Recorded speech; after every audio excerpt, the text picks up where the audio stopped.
Boa tarde a todos. Muito obrigado pela participação no webinar IPEA, e em especial a Maína Celidônio e ao Rafael Pereira, que são os palestrantes de hoje. São dois estudiosos da mobilidade urbana, entre outros vários temas, mas ambos fizeram teses de doutorado muito lidas e comentadas sobre os impactos das Olimpíadas no Rio de Janeiro, enfim, dos mega eventos, né, e na verdade das obras que foram feitas como preparação para as Olimpíadas, sobretudo, na mobilidade urbana na cidade do Rio de Janeiro, e com diferenciais por diferentes grupos de renda e tal, para ver como se distribuíram os impactos das obras realizadas naquele período preparatório para as Olimpíadas. A Maína Celidônio hoje é secretária de transporte da cidade do Rio de Janeiro, e ela é doutora pela PUC-Rio. A tese dela foi premiada no ano passado pela CAPES como a melhor tese na área de economia. E o Rafael Pereira, nosso colega do IPEA, já habituei aqui dos nossos seminários e trabalha como pesquisador da DIRU, a Diretoria de Estudos Regionais, Urbanos e Ambientais do IPEA. E a tese dele na Universidade de Oxford foi feita na área de geografia, também ambos tratando sobre basicamente as mesmas questões. A Maína ainda, pelo que eu entendo, vai apresentar o resultado de um trabalho que foi uma consequência da tese dela, que foi feito depois em função de projetos que foram financiados pelo BNDES, né? E ela fez a partir da PUC-Rio esse trabalho. Então, muito obrigado a todos. Sem mais delongas, vou passar aqui a palavra à Maína Celidônio, por favor. Obrigado, Marcos. Obrigado pela oportunidade. Como você falou, eu desenvolvi essa tese durante o doutorado, de 2014, terminando em 2019.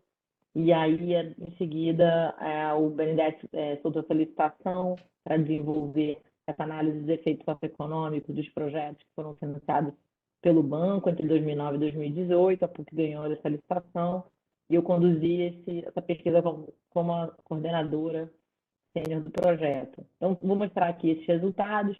São muito parecidos, uma extensão da minha tese, mas são os resultados mais, vamos dizer, frescos, que esse projeto terminou no começo desse ano, agora.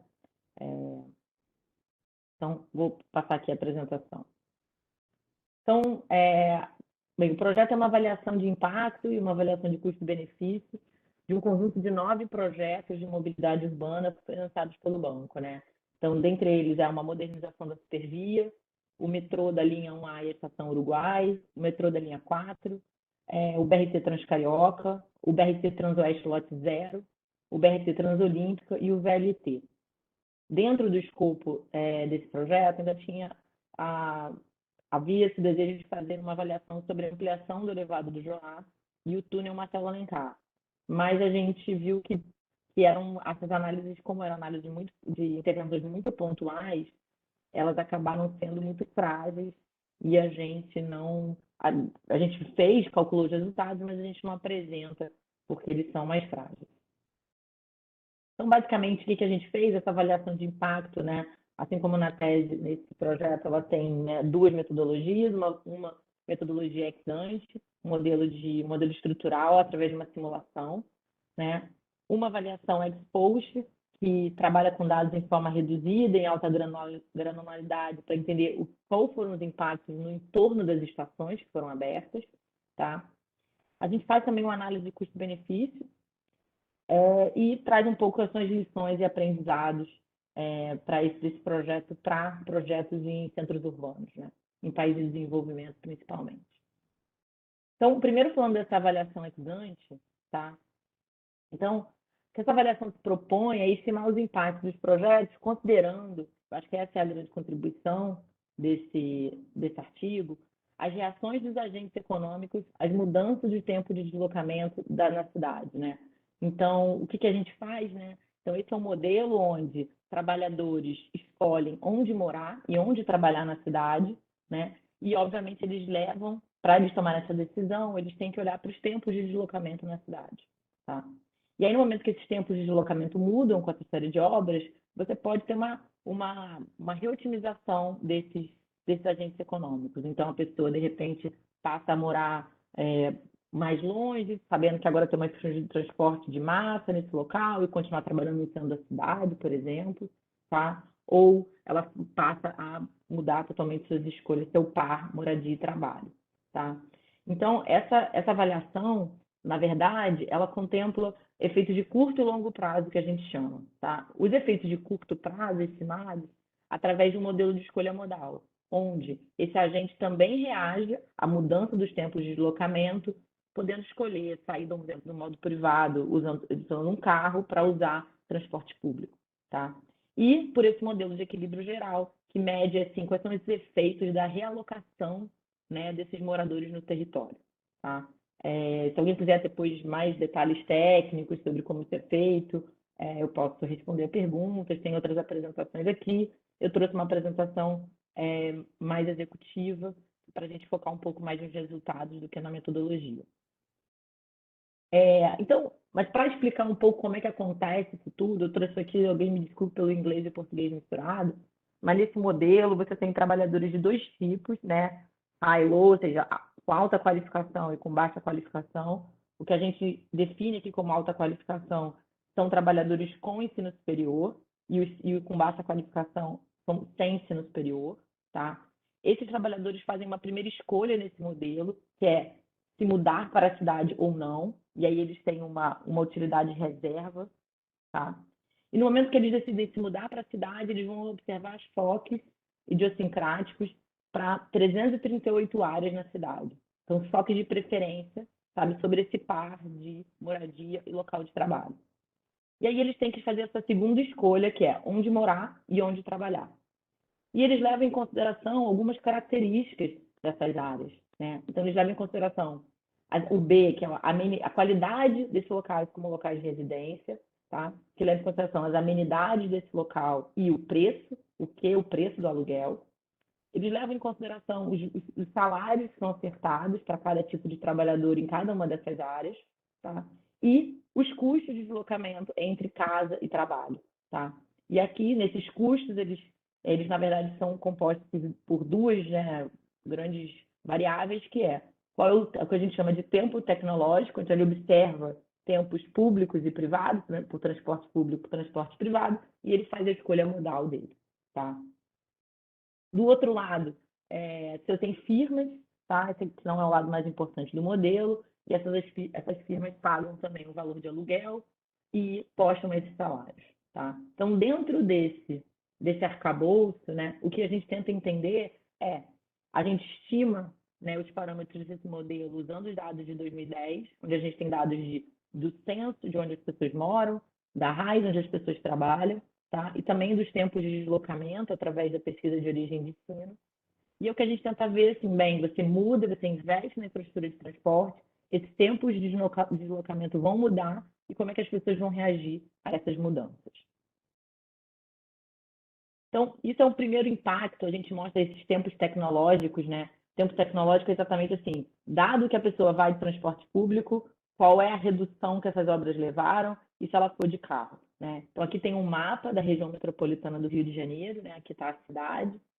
Está plotado aqui os pontos onde dá infraestrutura de média e alta capacidade, aqui são as linhas da Supervia, aqui o BRT, o metrô, tá? E a gente vê que houve uma redução grande do tempo de deslocamento por transporte público na cidade, tá? Que obviamente está mais forte, onde você exatamente está assim, na presença dessa nova infraestrutura de transporte. Então, a gente tem reduções de até 22% no tempo de deslocamento por transporte público, tá? Em contrapartida, no transporte privado, você vê variações bem pequenas, entre 1,4%, tá? Então, a gente vê que essas intervenções, o que elas de fato afetaram, né, foi o tempo por transporte público, principalmente na cidade e aqui alguns municípios da região metropolitana. E aí, com isso, né, com esse primeiro input dessa mudança desses tempos, a gente consegue, na verdade, olhar como incorporando também essa escolha modal, o que acontece com os tempos de deslocamento médios, né, de fato experimentados pelos trabalhadores, tá? Então, aqui a gente consegue estimar esses valores para cada uma dessas obras, né, com todas as obras em conjunto, ou seja, todas as modificações juntas e o equilíbrio parcial de cada uma delas, tá? E aqui é o tempo, são as variações percentuais em relação ao equilíbrio anterior do tempo de deslocamento médio do trabalhador sem ensino superior e daqui do trabalhador com ensino superior. A primeira coisa que eu acho que a gente tem que observar nesses resultados é que, enquanto que a variação do tempo de deslocamento tecnológico público foi na ordem de, no máximo, de 22%, a gente tem variações muito pequenas de tempo de deslocamento quando você olha o equilíbrio do modelo. O que isso quer dizer? Isso quer dizer que, apesar do tempo tecnológico, né, do que as pessoas possam fazer, as pessoas, na verdade, escolhem pares de moradia que, no final, o tempo de deslocamento delas não se reduz. Né? Na maior parte do tempo, ele até aumenta, mas de muito pouco, né? Não chega nem a 1%, independente para qualquer tipo de trabalhador. Então, isso é um indício de que as pessoas estão realmente se relocando no território. Elas acabam escolhendo pares de onde morar e onde trabalhar, que no fundo devem ser provavelmente mais distantes do que o par anterior.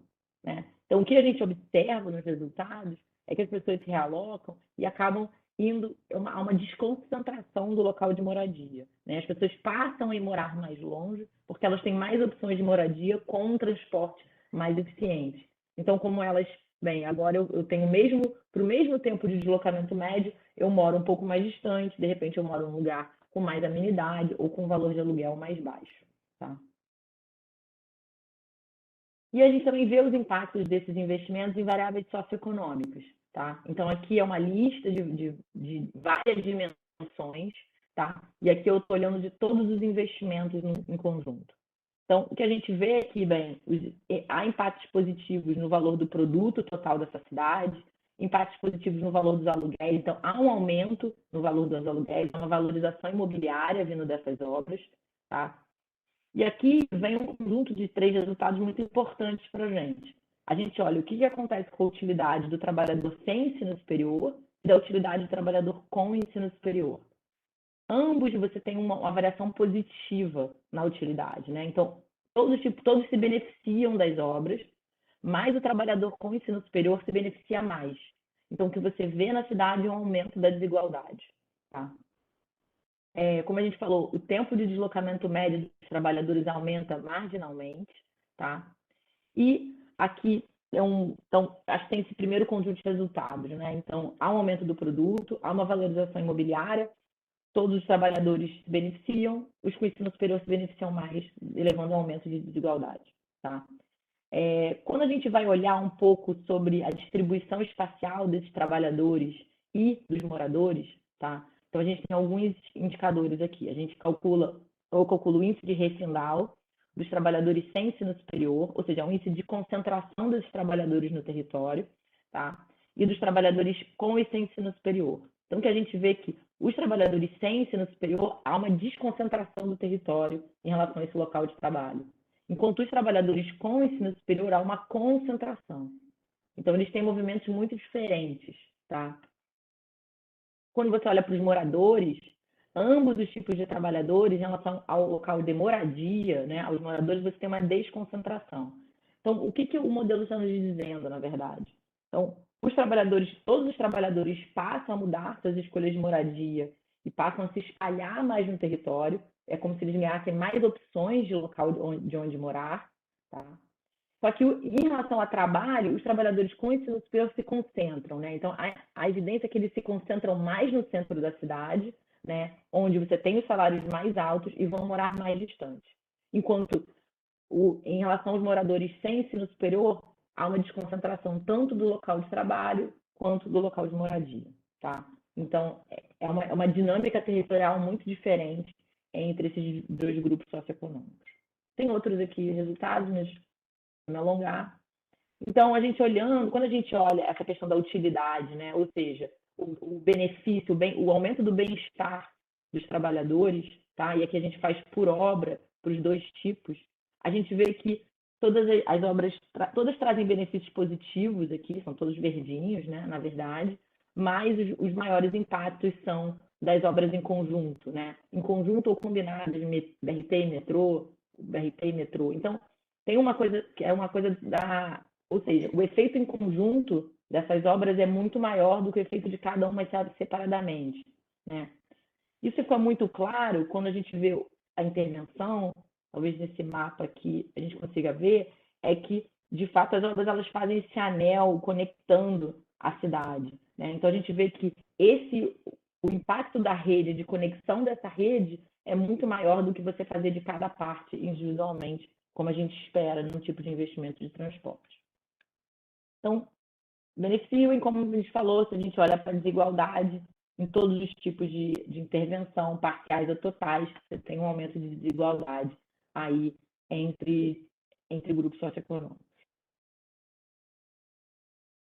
Olhando agora para a avaliação de impacto, para a avaliação ex post, então aqui a gente olha, então tudo isso que a gente fez até agora é uma simulação, né? O que é legal dessa metodologia de simulação é que a gente pode fazer simulações para obras que, por exemplo, não foram feitas, para comparar impacto de possíveis novas obras na cidade, tá? E essa avaliação de impacto, a ex post, vai olhar para o que de fato aconteceu, olhando os dados de localização de empresas e também sobre as internações de saúde, tá? Então, a gente vai estimar o impacto causal das obras de mobilidade nos entornos das estações de transporte para cada uma dessas variáveis, né? Então, a gente olhou poluição de acordo com as estações meteorológicas do INEA. A gente olhou para a saúde, olhando as internações do SUS por CEP do paciente, tá?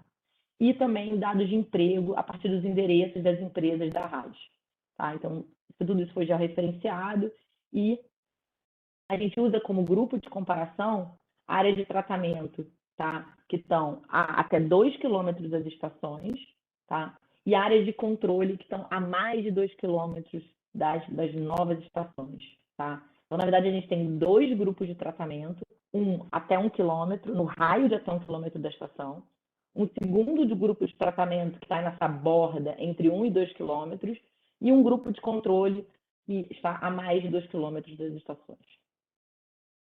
Na tese eu também fiz isso, mas em raios de 250 a 250 metros, os resultados são muito parecidos. Então, por mais simplicidade, a gente apresenta esses resultados agregados por quilômetro. Em relação à poluição, tá? A gente tem evidências preliminares, é uma base de dados com muito missing, né? Então, uma análise não pode ser tão sofisticada em termos de especificação, tá? Mas os resultados sugerem que o anúncio aliás, fazer uma digressão. Quando a gente olha esses resultados, a gente tem 2 tipos de tratamento, né? Então, um tratamento é o anúncio das obras, que acontece exatamente quando o Rio é escolhido como cidade olímpica, tá? Ali no final de 2009. Então, a gente entende que só o anúncio das obras já podia levar um efeito de antecipação dos agentes, né? De se mudarem, já investirem nos empreendimentos imobiliários e comerciais nessas áreas, assim como as próprias obras podem ter efeitos sobre poluição, por exemplo. Então, a gente controla para esse efeito do anúncio.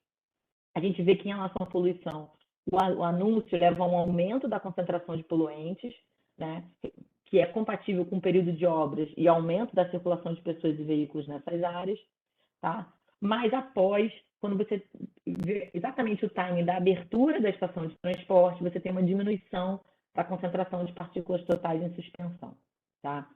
São resultados não robustos a vários testes, mas é uma evidência preliminar que a gente tem sobre essa dimensão.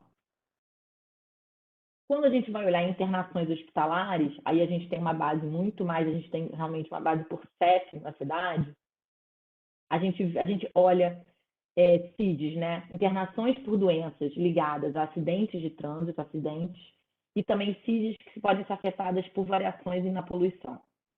De forma bastante resumida, a gente fez muitos testes de robustez de acordo com a idade do paciente. Então, a gente vê que os efeitos são bem robustos, tá? A gente não tem um efeito, por exemplo, aqui, se não é significativo, essas bolinhas são cinzas, elas são significativas, elas têm cores vermelhas para efeitos negativos e verdes para efeitos positivos. Então, aqui a gente tem que o anúncio das obras não tem nenhum efeito sobre sobre o número de internações por acidentes, né, nessas duas bordas, tá? e você tem um efeito de redução de número de acidentes, tá? Nas duas bandas, quando você de fato abre a estação, tá? Então a gente tem um indício de que de fato a obra traz, né, uma redução dos acidentes no entorno dessas estações, tá? Quando a gente olha em relação à poluição, a gente não tem efeitos significativos, a gente só consegue, na verdade, captar esses efeitos quando a gente olha para uma população de idosos, uma população específica mais vulnerável a vamos dizer, internações relativas a causas relacionadas à poluição. Tá? Então, a gente calcula o impacto geral desses investimentos, tá? Então, a gente vê que a abertura das obras leva uma queda de 0,24% das internações associadas a acidentes, que é o nosso resultado mais robusto, tá? Então, a gente tem uma economia de 4 milhões e 300 mil reais a preço de 2018, acumulado entre 2009 e 2018, tá? Então, isso é um valor bastante subestimado que só leva em consideração o custo de um custo médio de uma internação do SUS, tá? Por dia. Olhando para os resultados de emprego e renda, né? Então aí a gente está olhando para o quê? O número de empresas, tá? No entorno dessas estações, tá? E a gente aqui desagrega por setor de atividade e também pela escolaridade do trabalhador, tá? Então a gente vê que há um efeito positivo e significativo para firmas no setor de comércios, tá? Entre 1 e 2 quilômetros. Há um efeito na área de construção civil também, nas duas bandas, e o maior efeito que a gente vê no setor de serviços, com aumento de 1,4% até 1 quilômetro e 0,8% entre 1 e 2 quilômetros. Tá? Então, os efeitos que a gente capta na RAI são muito robustos, a gente tem uma base assim, bastante precisa. A gente não só com essas bandas no entorno de 1 quilômetro, 2 quilômetros, mas também a gente trimestralizou, né, a RAIS. Então, a gente tem um painel bastante longo, durante 10 anos trimestral.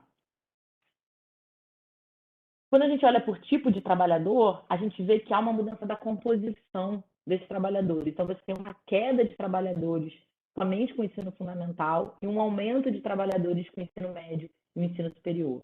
Tá? Essa já é uma tendência geral na região metropolitana do Rio de Janeiro, só que essa tendência ela é mais acelerada no entorno das estações, né? Atraindo uma mão de obra mais qualificada, na verdade, substituindo uma mão de obra menos qualificada por uma mão de obra mais qualificada. Então, a gente tem esses resultados, são bastante robustos, resultados em saúde e atividade econômica, eles passam por diversos testes de tendências pré, a gente coloca tendências lineares, não lineares, controle de efeito fixo, cluster, né? Já os resultados de poluição como a base, a gente não tem muitas observações, esses resultados não são tão robustos, a gente não consegue fazer especificações tão pesadas. Tá?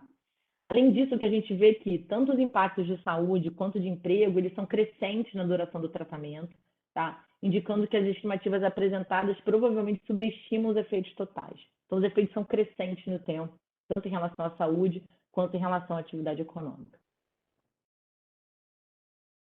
Quando a gente olhou para a avaliação de custo-benefício, a gente fez uma análise agregada de todos os investimentos, olhando para esse horizonte de 10 anos, tá? A gente mostra que depende muito das hipóteses do comportamento dos efeitos ao longo do tempo e da taxa de desconto, tá? Mas os investimentos têm impactos superiores aos custos acumulados, tá? O impacto, obviamente, é maior se você considerar que os efeitos têm uma tendência crescente, que é uma evidência que a gente tem dos resultados, e depois ele decresce com o passar dos meses. Então, ele tem um formato de U invertido, tá? E o metrô, a linha 1 e o BRT Lote 0, né, no Transoeste, são os projetos que têm o melhor custo-benefício relativo, tá? Então, a gente fez um impacto, um custo-benefício total, e a gente fez o efeito médio em termos, em relação à utilidade, né, do trabalhador. Então, a gente vê aí que, um comparado ao outro, a gente tem que o metrô é o que traz o maior custo-benefício, né, e o BRT Transolink é o que tem o menor custo-benefício. Então, por fim, eu acho que resumindo um pouco, né, o que a gente observa, então a gente vê que há uma multidimensionalidade dos impactos, então você tem impactos sobre saúde, sobre poluição, sobre trabalho, emprego, produtividade, né? Uma coisa que eu acho que é muito importante é o papel central do comportamento do usuário na definição desses impactos. Então, acho que a grande contribuição da tese é, na verdade, num paper, incorporar que as pessoas vão mudar seu comportamento, né, diante de uma mudança dessas características da cidade. Então, eu estando agora na posição de gestora, é muito mais complicado você pensar em política pública quando você entende que você pode trazer um benefício para um território, mas as pessoas podem se realocar e ter processos de gentrificação que são tão criticados. Né? Isso não está no controle do gestor. Tá? A gente tem efeitos muito heterogêneos, né, em diversas dimensões. Setor de atividade no território, né, os efeitos de viver que são espacialmente estão aí concentrados no raio de 1 quilômetro, mudam por setor de atividade da firma, de acordo com a escolaridade do trabalhador, de acordo com a tecnologia de transporte. A gente vê que todas as obras juntas, BRT e metrô, têm efeitos diferentes. Tá? A gente tem um efeito cumulativo do tratamento. Né? Então, se a gente fizer uma nova avaliação daqui a 10 anos, provavelmente a gente vai estimar resultados que podem ser potencialmente diferentes. Então, bem, esse trabalho veio da minha tese, mas essa equipe que fez desenvolver esse trabalho com o BNDES é uma equipe grande, que fez um trabalho muito legal, então aqui dá todos os créditos, e também para a equipe do BNDES, que acompanhou e nos ajudou a fazer, assim, acho que o melhor projeto possível. Acho que é isso, obrigado, e passo aí a palavra. Muito obrigado, Maína. Então, vou passar agora ao Rafael Pereira, e quem quiser já ir escrevendo perguntas e tal no chat, fica à vontade. A gente vai fazer só no final, mas já pode ir postando se quiser. Rafael, a palavra está com você. Maravilha, pessoal. Deixa eu compartilhar a tela aqui. Vocês estão vendo a minha tela? Estão, né? Sim, estamos vendo. Maravilha. Bom, antes de mais nada, obrigado, Marcos, pelo convite, pessoal do IPEA. E puta honra, grande honra estar aqui junto com a Maína, porque Maína é uma das pesquisadoras que fez um dos trabalhos mais rigorosos sobre a avaliação de impacto do Rio de Janeiro. Os nossos doutorados tiveram um overlap ali no tempo.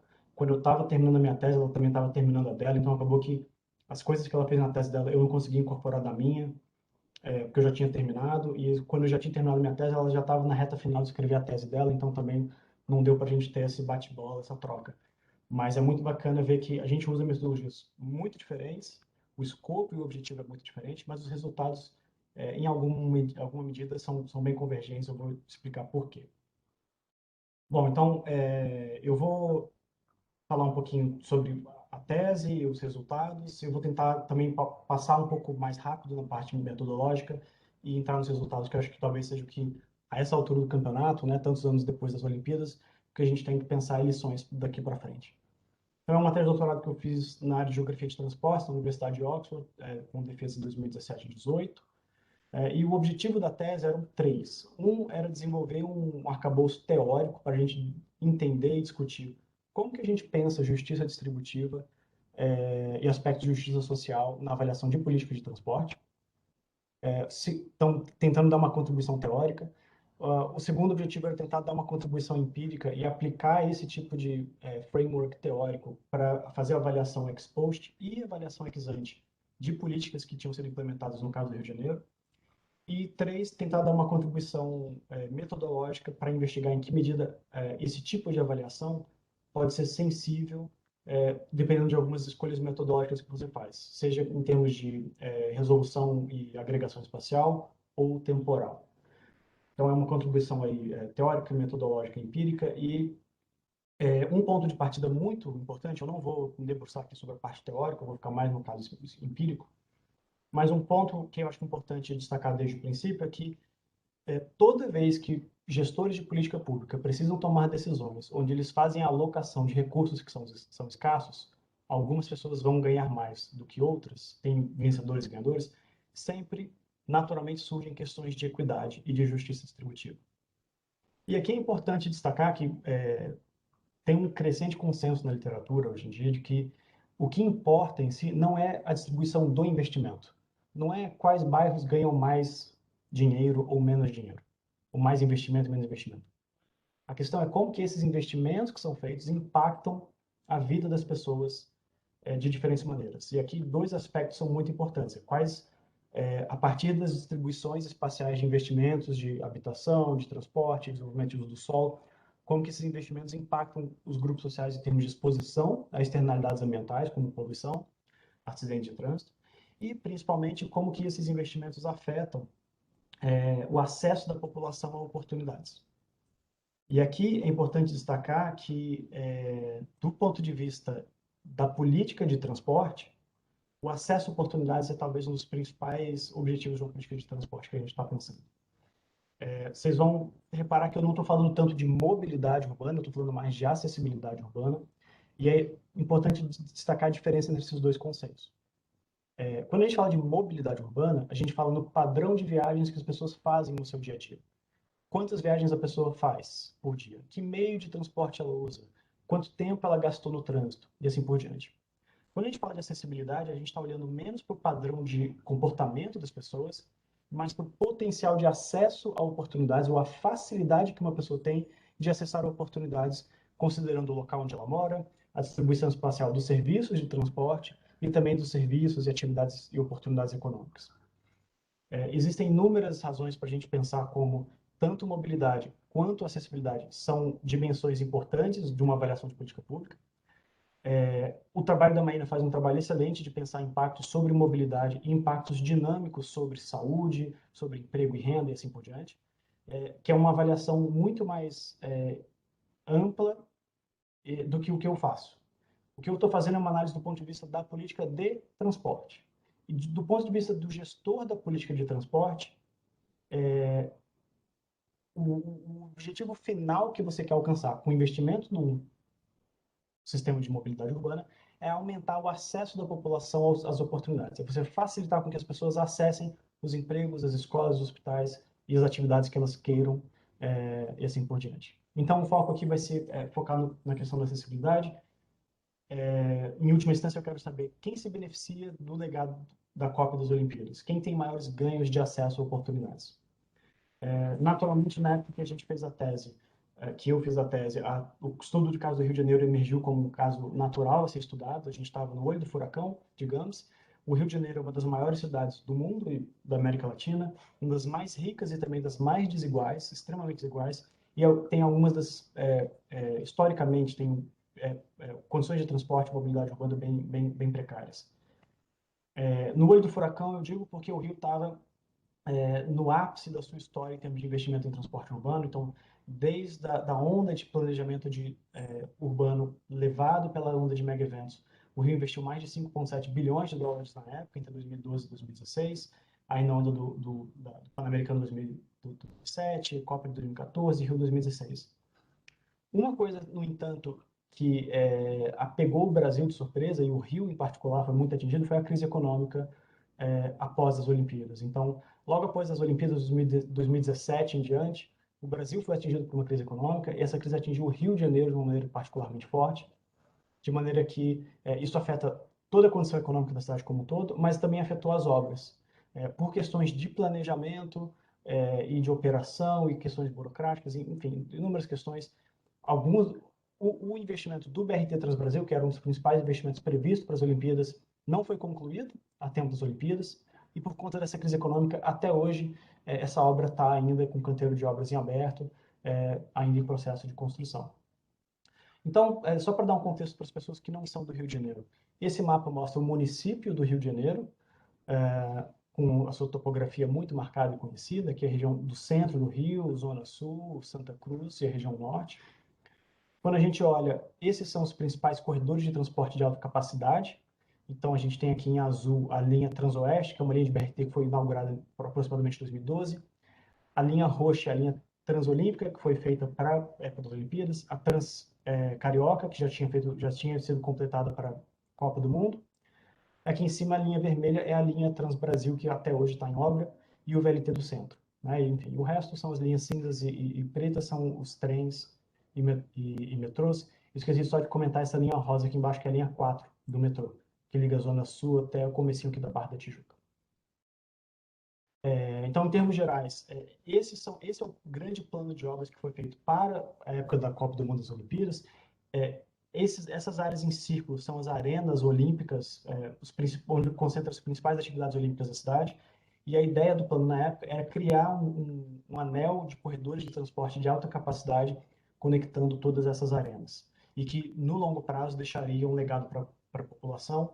E, segundo palavras de documentos oficiais, esperava-se que esses investimentos beneficiariam principalmente a população de baixa renda que mora na periferia.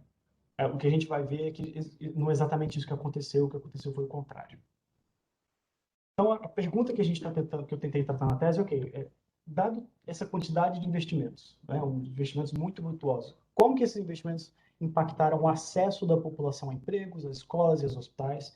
Quem se beneficiou desses investimentos? No fundo, a gente quer saber, os impactos de acessibilidade foram mais positivos nos bairros mais ricos ou nos bairros mais pobres?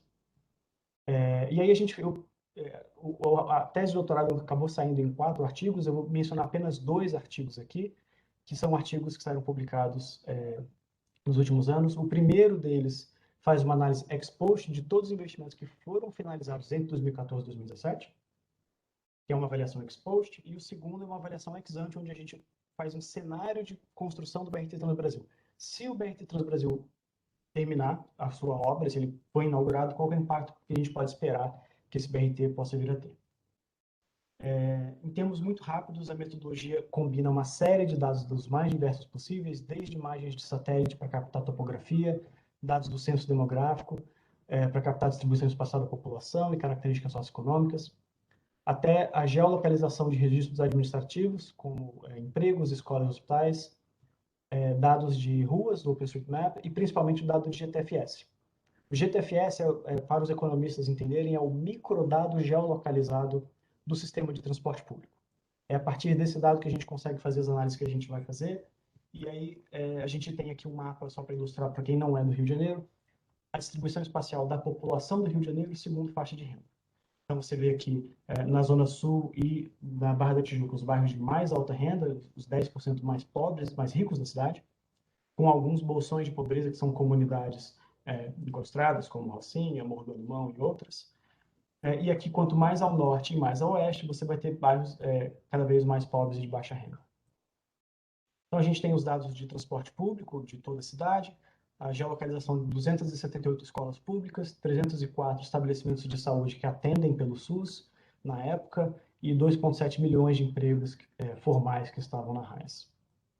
O que a gente faz com tudo isso, né? A gente divide a cidade em polígonos, aqui nesse caso uma grade de hexágonos, e a gente precisa calcular quanto tempo você demora para sair de cada hexágono para chegar em todos os demais hexágonos. Então, você calcula uma matriz de tempo de viagem, de origem e destino, de todos os pontos para todos os pontos, e a gente faz isso considerando várias partidas a cada 15 minutos entre 7 da manhã e 9 da manhã, considerando diferentes cenários de um BRT construído ou não construído.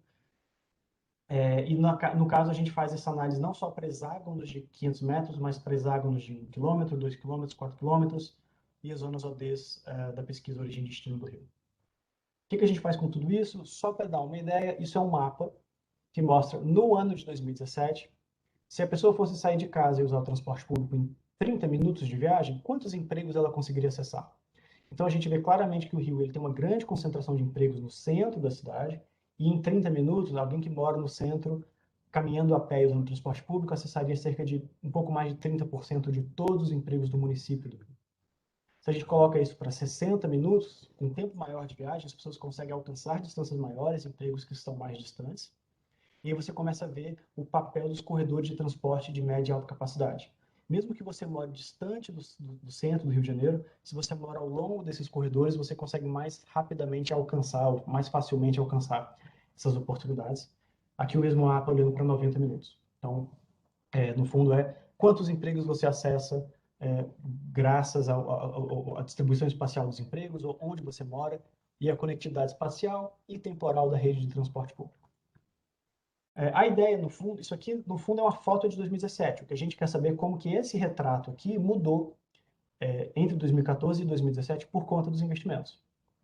Então, no primeiro estudo, que é a análise ex post, esse é o mapa que a gente tem de 2017, olhando aquele mesmo mapa com empregos acessíveis em 60 minutos, nos hexágonos de 500 metros, 1 km, 2 km, 4 km e as zonas de origem e destino.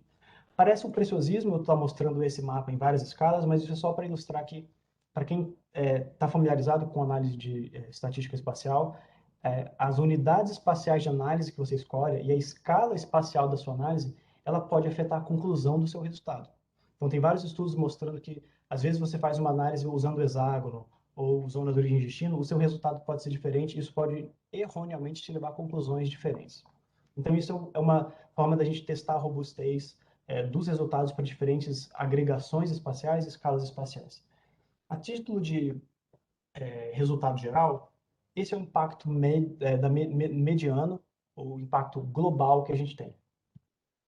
Por incrível que pareça, quando a gente olha o que aconteceu entre 2014 e 2017, é que o acesso a escolas caiu 4% e o acesso a empregos caiu 6%.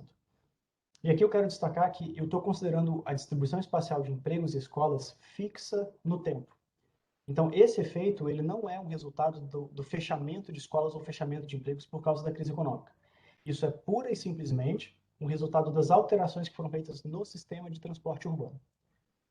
Por que isso aconteceu? Porque, apesar daquela grande expansão dos investimentos do sistema de transporte urbano, a gente viu várias reduções na oferta de serviços de linhas de ônibus. Várias empresas faliram ou reduziram a frequência das viagens e assim por diante. Então, meio que a redução das linhas mais do que compensou o ganho com os investimentos. Então, na prática, o que a gente tem aqui entre 2014 e 2017, apesar dos investimentos, o acesso a oportunidades no Rio de Janeiro caiu cerca de 4% a 6%. Para a gente ter uma noção do o que teria acontecido sem uma crise econômica, a gente cria um cenário quase contrafactual. Então, a gente simula que a rede de transporte público de 2014 teria sido mantida exatamente como ela existia, e a gente simplesmente adiciona em cima dela os novos investimentos de transporte que foram feitos, os BRTs, o VLT e o metrô da linha 4. Ou seja, a gente está ignorando que teriam sido feitas mudanças nas linhas de ônibus convencionais. Quando a gente olha para esse cenário contrafactual, o que a gente encontra é um impacto muito positivo. A gente encontra que o acesso a empregos, na mediana, teria aumentado em 13% e para escolas em cerca de 12%. Esse resultado é um resultado global para a cidade como um todo. Mas a gente sabe que esses resultados eles são muito diferentes se você mora no bairro A ou no bairro B. Então, a título de ilustração, esse mapa ele mostra a variação do seu ganho de acessibilidade. Então, essas áreas azuis são as áreas que ganharam acessibilidade e as áreas mais vermelhas são as áreas que perderam acessibilidade. Só para dar um zoom, para ficar mais claro para você ver, aqui selecionando um dos mapas, você consegue identificar que os maiores ganhos de acessibilidade ocorreram ao longo dos corredores, principalmente daqui da Transcarioca, e a estação da linha 4 do metrô, e um pouco aqui quando a Transcarioca se junta, se conecta com as linhas de trem. No entanto, você consegue ver que a gente encontra perdas grandes de acessibilidade em algumas regiões de periferia da cidade, que são as regiões que foram mais afetadas pelo fechamento de empresas de ônibus e corte de linhas convencionais. Num cenário contrafactual, o que a gente tem é basicamente só ganho de acessibilidade, e esses ganhos naturalmente ficam concentrados próximo aqui dos corredores, onde você teve mais alteração da rede de transporte público. Agora imagina que cada hexágono desse, tá? Cada pontinho desse é um bairro, ou digamos, é um conjunto de quarteirões, e você sabe qual que é a faixa de renda daquele hexágono. O que esse gráfico aqui mostra é cada bolinha que você está vendo é um hexágono, é um conjunto de quarteirões da cidade do Rio de Janeiro. No eixo X você tem acessibilidade em 2014 e no eixo Y acessibilidade em 2017. Então, toda vez que uma bolinha aqui está abaixo da diagonal, é porque essa cidade perdeu acessibilidade no período. Toda vez que ela está acima da diagonal, ela ganhou acessibilidade no período. E as bolinhas elas são coloridas por faixa de renda. Então, quanto mais vermelha, mais pobre você é. Quanto mais azul, mais rica você é. Isso aqui é uma mera ilustração de uma visualização de dados descritiva que mostra que, aparentemente, os bairros que estão mais acima da diagonal, que mais ganharam acessibilidade, sistematicamente tendem a ser mais bairros de alta renda, e quem está mais abaixo são bairros de mais baixa renda. Mesmo no cenário contrafactual, onde praticamente ninguém tem nenhuma perda, quem está acima da diagonal é predominantemente bairro rico. Tá? Obviamente, no estudo a gente faz uma série de regressões espaciais para checar se esses resultados são consistentes, controlando por autocorrelação espacial, controlando por várias especificações espaciais de escala e de agregação, e a gente encontra que os resultados são consistentes, principalmente para as escalas abaixo de 1 quilômetro. Abaixo de 2 quilômetros, os resultados perdem significância estatística, mas a ordem, o sentido da relação é a mesma. Uma coisa adicional que a gente faz também é uma análise de cluster. Então, a gente consegue identificar o seguinte: quais são as áreas da sua cidade que são no cluster vermelho? São as áreas de alta renda e que mais ganharam acessibilidade, as áreas de mais alta renda que perderam a acessibilidade, e assim por diante. Qual que é a área de baixa renda que ganhou e a área de baixa renda que perdeu a acessibilidade. Do ponto de vista de justiça distributiva e equidade, quando você vai investir no seu sistema de transporte público, do ponto de vista teórico, você espera que o seu sistema de transporte melhore as condições de vida da população que mais depende do sistema de transporte público e que é mais carente. Então, desse ponto de vista, o que você quer como gestor público é minimizar a ocorrência dessas áreas vermelhas, minimizar a ocorrência dessas áreas verdes escuras, porque você não quer que as pessoas ricas ganhem muita acessibilidade, você quer que as pessoas pobres ganhem mais acessibilidade. E você também não quer que as pessoas pobres percam acessibilidade. Então, esse tipo de análise também consegue identificar para a gente no mapa quem são os principais, digamos, ganhadores e perdedores desse legado. Tem uma série de implicações interessantes que a gente pode tirar aqui. O ponto é que, do ponto de vista a crise econômica do Rio de Janeiro e a reorganização dos serviços que a gente observou na cidade, meio que comprometeu o ganho que a gente teria tido com os investimentos em infraestrutura no curto prazo, o que significa que, às vezes, uma simples reorganização do seu sistema de transporte pode ter um impacto no bem-estar e na acessibilidade da população tão grande quanto ou até maior do que um investimento em infraestrutura física pesada. Uma mera organização do seu sistema, às vezes, pode ter um impacto muito positivo, a custos muito mais baixos. Ao contrário do discurso oficial dos governos naquela época, o que a gente observou é que os ganhos de acessibilidade são maiores para a população de alta renda do que para a população de baixa renda, ou seja, os investimentos aumentaram a desigualdade de acesso a oportunidades. Esse é o ponto onde eu acho que existe uma grande convergência entre os meus resultados e os resultados da Maína. Apesar das metodologias completamente diferentes, dos escopos diferentes, em escalas de análise diferentes, ambos os estudos chegam à mesma conclusão, de que os investimentos tiveram um impacto mais regressivo do que de fato progressivo. E um outro ponto é que aparentemente existia um alinhamento quase perfeito da visão de longo prazo de planejamento urbano da cidade com os objetivos do planejamento urbano a reboco dos mega-eventos. Esse alinhamento entre objetivos dos mega-eventos e seu planejamento de longo prazo da cidade, por si só, não garante que os investimentos num escopo de mega-eventos vai, de fato, ser benéfico para a cidade ou para todo mundo da sua cidade. E aí tem uma questão mais metodológica com relação àquela questão espacial que eu estava mencionando. Eu vou gastar agora uns últimos minutos muito rápidos só para falar um pouco sobre o estudo ex-ante. O estudo ex-ante vai olhar para a BRT Transbrasil, que eu comentei com vocês. Essa é uma foto da Transbrasil, se eu não me engano, de 2016, 2017. A Prefeitura do Rio está fazendo um esforço enorme para tentar tirar esse projeto do papel, para não virar um custo afundado. E eu tendo a crer que talvez isso seja uma das prioridades mais importantes que a Maína, a equipe dela e a Prefeitura do Rio têm feito. E os resultados desse trabalho que eu fiz vão mostrar por quê. Para quem não conhece o Rio, essa linha vermelha é o trajeto original planejado para Transbrasil. Então, ela sairia dessa conexão aqui na estação de Deodoro, com linhas de trem passando por todo o Arco Norte, descendo até passando pelo Caju e entrando no centro do Rio de Janeiro. Esse era o trajeto original planejado pela Transbrasil. Em determinada altura, por questões fiscais, a Prefeitura falou: olha, a gente não vai ter dinheiro para terminar essa obra. Se é que a gente vai terminar, a gente não vai conseguir terminar a obra completa. Então, a gente vai fazer uma versão parcial da construção do corredor, onde a gente constrói somente de Deodoro até o Caju. Ou seja, a linha de trem não entraria no centro da cidade.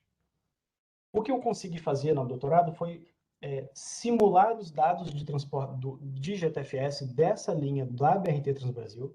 Então, a gente sabe qual que é a geolocalização de todas as estações, qual que é a frequência das viagens, quantas viagens vão ser feitas, qual que é o tempo de viagem entre os headways, entre as viagens, qual que é o tempo de espera do passageiro, qual que é a velocidade média dos veículos. A partir dessas informações que estavam no projeto operacional, a gente consegue reconstruir o que é o GTFS da Transbrasil e a gente conecta o GTF da Transbrasil com o sistema de transporte do Rio.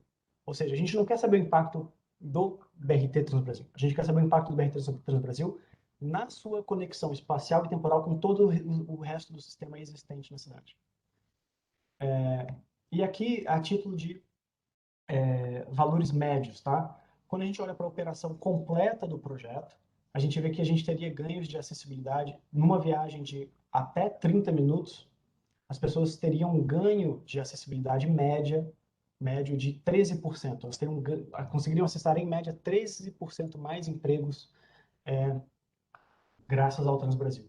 Isso no cenário onde você constrói o BRT Transbrasil completo. Numa operação parcial, onde você constrói apenas parte do projeto, esse ganho ele cai para cerca de 10% a 11%. Esse ganho ele cai não só em termos do ganho de acessibilidade, mas também no tamanho da população que tem algum benefício com esse investimento. Esse é o ganho total. Aqui tem alguns mapas para mostrar o ganho espacial do projeto. Então, aqui, quanto mais vermelho, maior o seu ganho. E aí você vê que, considerando viagens de 30, 60, 90 e 120 minutos, quantos empregos a mais uma pessoa que mora naquele hexágono conseguiria acessar graças ao BRT Transbrasil. O curioso é que a gente vê que, considerando viagens curtas de 30 a 60 minutos, você tem ganhos muito expressivos em vários pontos da cidade. Você tem ganhos de acessibilidade, mesmo quem mora aqui na Zona Sul, ou mais no extremo aqui no Tanque, Taquara, em outras regiões, até um pouco da Barra da Tijuca, tem algum ganho de acessibilidade graças a esses BRT, mas obviamente quem mora na região imediatamente próxima às estações BRT acaba tendo um ganho muito maior. Em vários casos, numa viagem de 60 minutos, a pessoa conseguiria acessar mais do que o dobro de empregos que ela conseguiria sem o BRT. Então você tem ganhos muito expressivos, eles são espacialmente concentrados ao longo do corredor. Tem um ganho geral em várias regiões da cidade, mas o ganho é muito maior e mais concentrado ao longo do corredor. O ponto dado o traçado do BRT Transbrasil, o BRT Transbrasil ele cruza por bairros de alta densidade e baixa renda, na maior parte do seu percurso. Então, o que a gente tem é que, quando você olha a distribuição desses ganhos de acessibilidade por faixa de renda, você tem impactos muito progressivos.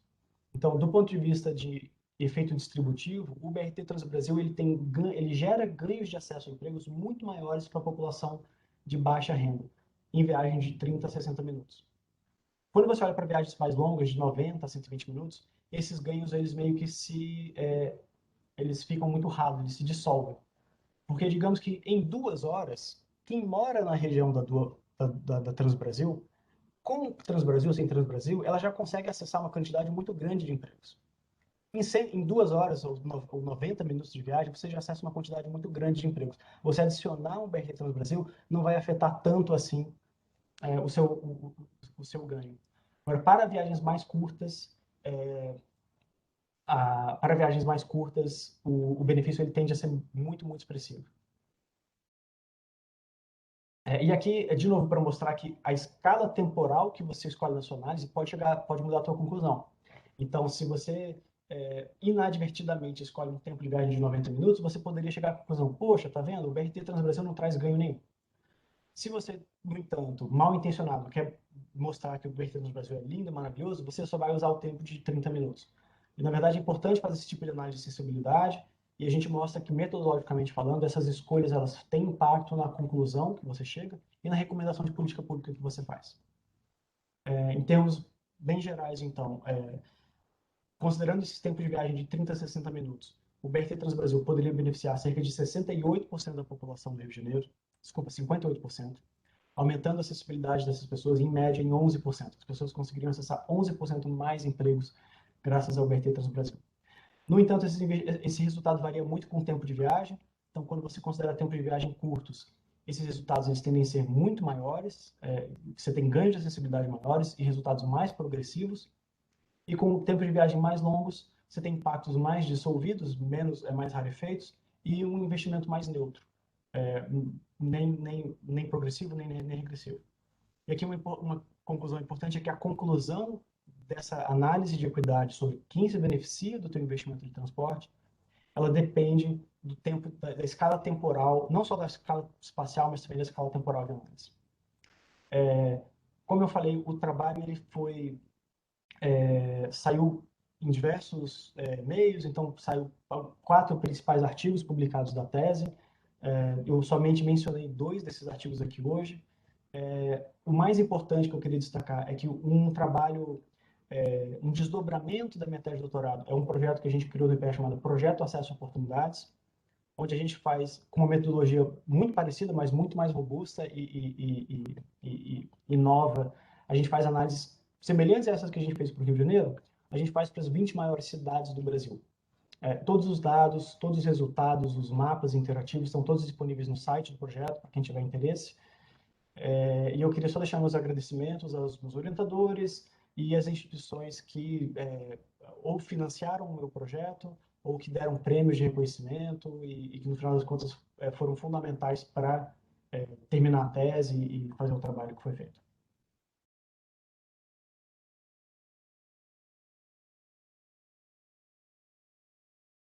Bom, muito obrigado, Rafael.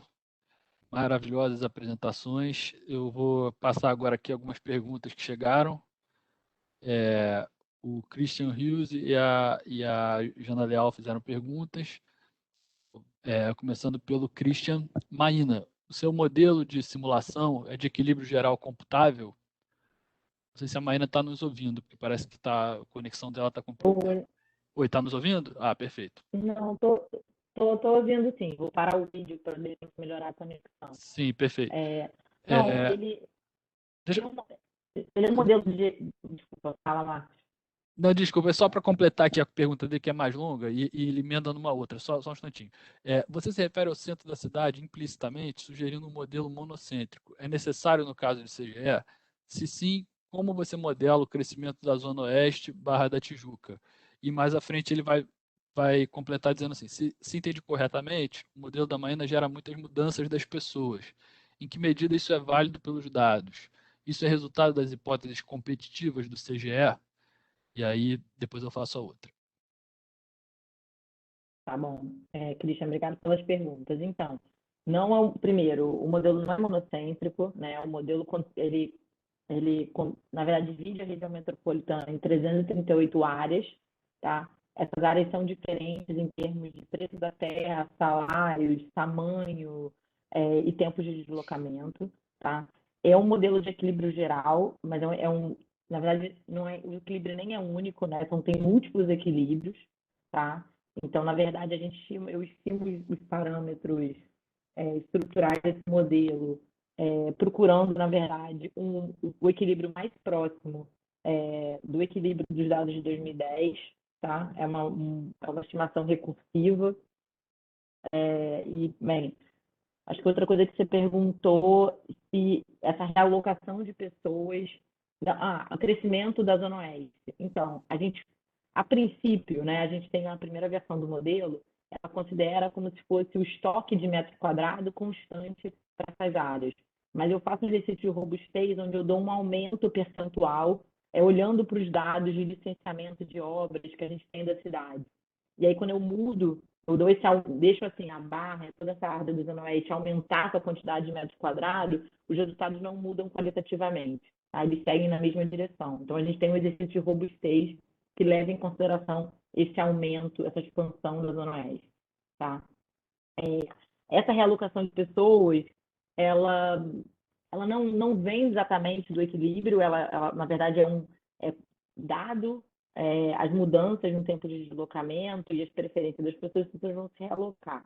A gente não tem como comparar isso exatamente com estimativas, a gente teria como comparar isso se a gente tivesse o censo de 2020, porque a gente não tem esse recorte territorial por tipo de trabalhador e nenhuma outra base, tá? Mas como acho que o Rafael mostrou, assim, o trabalho dele conversam muito, e quando a gente olha um pouco o que aconteceu com a cidade, isso está bem compatível com o que a gente observa, tá? Apesar de a gente não ter dados estatísticos para comprovar isso.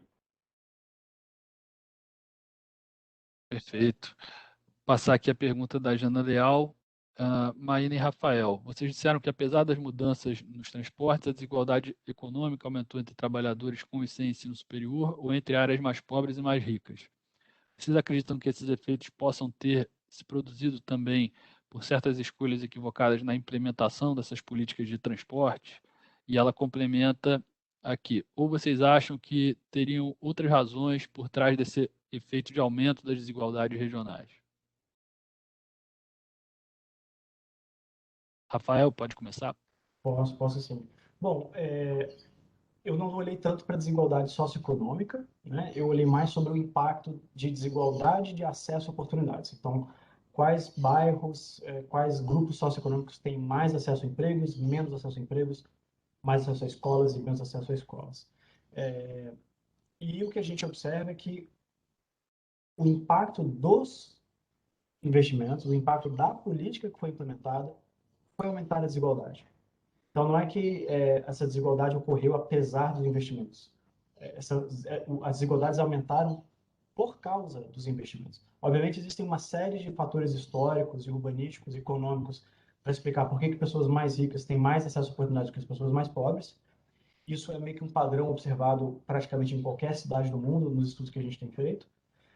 O curioso é que quando você faz investimento, o mínimo que você esperaria do ponto de vista de uma justiça distributiva é que o seu investimento em transporte urbano melhore as condições das pessoas em piores condições e que você assim contribua para reduzir a desigualdade de acesso a oportunidades. E o que a gente viu foi justamente o oposto. O Christian tem uma pergunta, Rafael, que eu vou complementar aqui, porque eu também fiquei um pouco na dúvida. Você mostrou um cenário efetivo e um contrafactual, e ele pergunta aqui, Rafael, a análise levou em conta as análises de ônibus que foram, as linhas de ônibus que foram extintas? Podia explicar como? Porque, como eu entendi durante a sua apresentação, a perda de acessibilidade veio praticamente toda não das obras que foram feitas, mas do desligamento de outras opções de transporte que havia antes, né? E que, enfim, se você simula, como no seu contrafactual lá, só o efeito das obras, é um efeito positivo para todo mundo, talvez mais positivo para os de maior renda e tal, de maior escolaridade, mas positivo para todo mundo. E aí, quando você leva em conta que foi desligado de alternativas, que não estava no projeto, mas que aconteceu, aí sim tem perda de acessibilidade, de acesso a oportunidades. É isso? Como é que funciona? Tá, então, assim, no fundo foram dois estudos, né? No estudo Ex-Post, o que a gente tem é o retrato do sistema de transporte público em 2014, então é o microdado com todas as linhas que existiam em 2014, perdão, e o dado de 2017, com todas as linhas que existiam em 2017 e a sua frequência e a operação do seu serviço.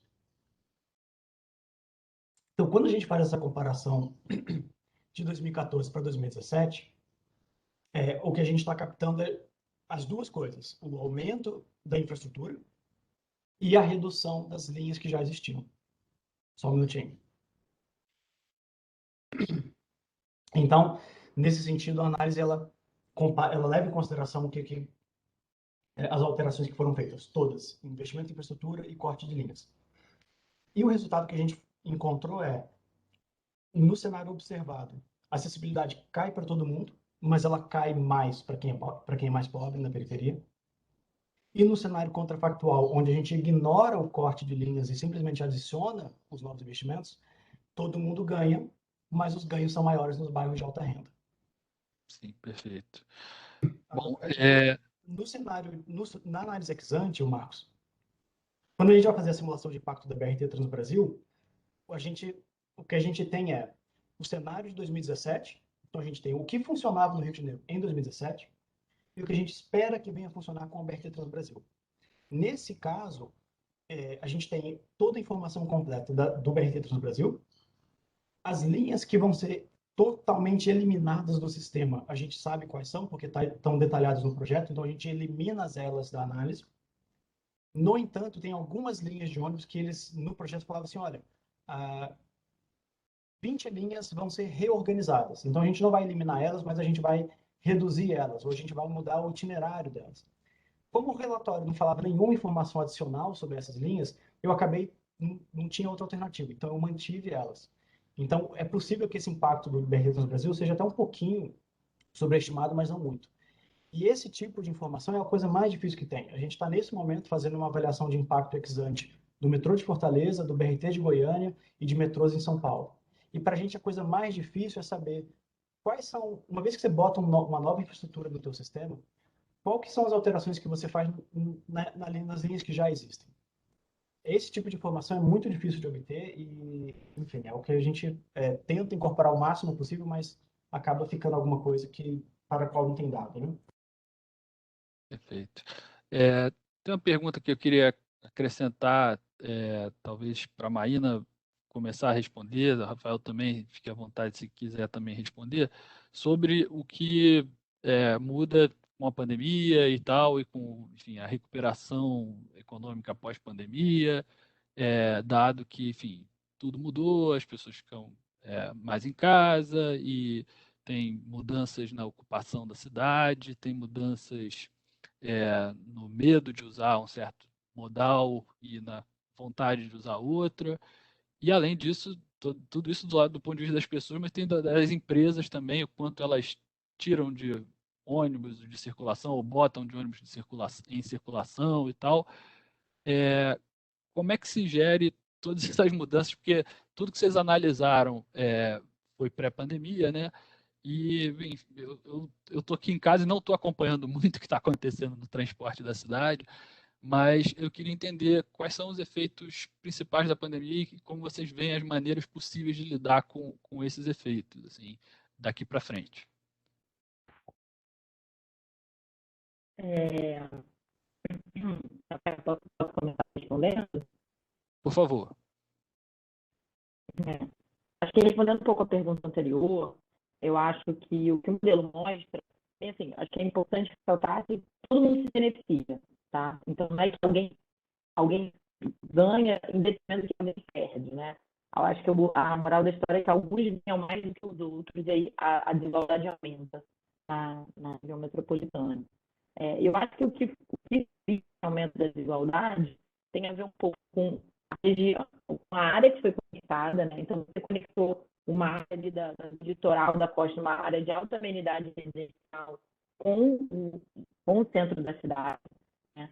E aí, eu acho que, dado o aumento do valor imobiliário, né, dessas áreas, as pessoas que têm os empregos com maior qualificação e maior salário são as que têm mais a possibilidade de se apropriar desses ganhos de amenidade, tá? E, consequentemente, dos benefícios dessas obras, tá? Então, acho que o mecanismo é um pouco esse que o modelo explica. Em relação ao que falou da pandemia, eu acho que, assim, olhando agora, bem, o que a gente viu com o comportamento da pandemia? Existe uma queda muito grande da demanda, né?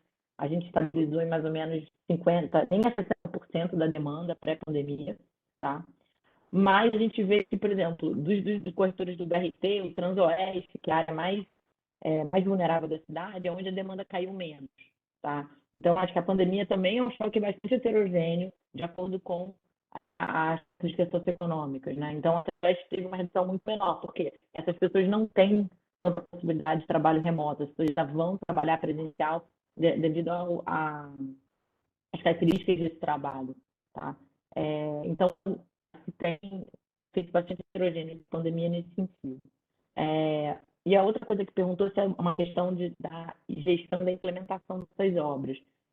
A minha análise, ela é feita com dados assim, onde logo após a reabertura das estações, houve uma degradação na gestão e no serviço, principalmente do BRT, na última gestão, que a gente está tentando recuperar agora. Então, parte desses ganhos potencialmente já foram revertidos, né? Já foram, ou pelo menos diminuíram, né? Os ganhos de acessibilidade, assim, mesmo considerando que as obras, vamos dizer, o BRT não parou, eles certamente não são iguais aos que eram no começo, né? Então, acho que tem um problema aí de gestão, principalmente em relação ao BRT da qualidade, que é um modal que exige um investimento inicial menor, mas tem um custo de manutenção maior em relação ao metrô, por exemplo. Sei isso. Marcos, não estou te ouvindo. Desculpe. Rafael, quer falar um pouco também da pandemia e do que muda? Uma reflexão rápida assim sobre a pandemia que a gente saiu alguns estudos nossos recentes agora que a pandemia ela reflete vários aspectos, né? Do ponto de vista socioeconômico, a pandemia afeta muito mais os mais pobres do que os mais ricos, em todos os sentidos. Então, a gente tem estudos publicados recentes que mostram que os mais ricos eles conseguem se isolar mais, eles conseguem ficar mais em casa, eles morrem menos e são menos hospitalizados. E quando são hospitalizados, têm maior chance de se recuperar. A população mais pobre é quem mais paga o pato, porque acaba por uma mais precária condição no mercado de trabalho, tem menos condição de se isolar, depende mais do transporte público e elas continuam se expondo nos serviços com contato face a face, assim por diante. Então, do ponto de vista da população, o impacto da pandemia é extremamente desigual. Do ponto de vista dos sistemas de transporte urbano, o impacto da pandemia ele esgarça um problema histórico que já vinha acontecendo há muito mais tempo. Então, historicamente, nos últimos 15, 20 anos, a gente tem observado uma tendência consistente onde todo santo ano o sistema de transporte público tem tido cada vez menos demanda de passageiros, as passagens têm ficado cada vez mais caras, a capacidade de financiamento dos sistemas tem ficado cada vez mais esticada, digamos assim, e as pessoas estão migrando cada vez mais do transporte público para o transporte privado. Isso é ainda mais marcante na população de baixa e média renda. Ou seja, a maneira como a gente organiza o sistema de financiamento do sistema de mobilidade urbana no Brasil tem tido aí uma trajetória, digamos, implosiva, digamos assim. O que a pandemia faz é jogar a gasolina nessa fogueira. Porque se a cada ano a gente perdia um pouco de passageiros, com a pandemia, em várias cidades a gente teve uma perda de mais de 50% do volume total de passageiros durante todo o ano do ano passado. Então, em algumas cidades perderam mais, outras menos. Imediatamente após a pandemia, algumas cidades perderam 80% da demanda, mas na média das grandes cidades do Brasil, você teve uma perda de aproximadamente 51% a 55%. O problema é que quando você perde passageiro, você perde o financiamento do sistema. Como via de regra, as cidades no Brasil não dão subsídio para o sistema de transporte público, quando você reduz o volume de passageiros, a maneira de compensar essa perda da receita tarifária das empresas de ônibus é aumentar a tarifa. Então, é meio contrassensual, mas no transporte público do Brasil sem subsídio, quanto menos a demanda, maior o teu preço, maior o valor da tarifa. Então, você gera uma pressão inflacionária, digamos assim. E você gera esse ciclo vicioso que vem se alimentando há tanto tempo. A Maína sabe disso na pele agora, disso que a gente está falando, e a pandemia ela cria a urgência e a necessidade da gente repensar como que a gente faz a organização da gestão e do financiamento do sistema de transporte urbano para dar mais eficiência, para dar mais transparência e para ter um pouco mais de subsídio para um sistema de transporte público de caráter essencial. Bom, tem a pergunta da Mônica Mora aqui. Aliás, tinha uma outra anterior aqui do Christian também. Ele perguntava, Maína, qual é atualmente o papel do Pensa/sala de dados no RJ? E eu complementaria só acrescentando para o Rafael todos aqueles dados de tempo, de deslocamento e tal, de todos os, enfim, todos os dados de transporte daquela sigla com 4 letras que você falou, que eu já não me lembro mais qual é, começa com C. Quem é que fornece esses dados? Assim, onde está disponível esse dado de deslocamento e tal, e de tempo de transporte em todos os modais. E em seguida, a Mônica Mora faz uma pergunta que é a seguinte: gostaria de saber de vocês se conhecem algum trabalho que trate do custo de oportunidade dessas obras, ou seja, se esses recursos tivessem sido utilizados em outros setores. Esses investimentos foram realizados com recursos obtidos por meio de operações de crédito. Houve algum esforço de estímulo a P&D no Estado ao realizar essas obras? Maína, por favor, primeiro. Em relação ao Pensa, isso aí está mais ligado ao gabinete do prefeito, então eu não sou a melhor pessoa para responder. O que a gente pode falar é o que está acontecendo com os dados na Secretaria de Transporte.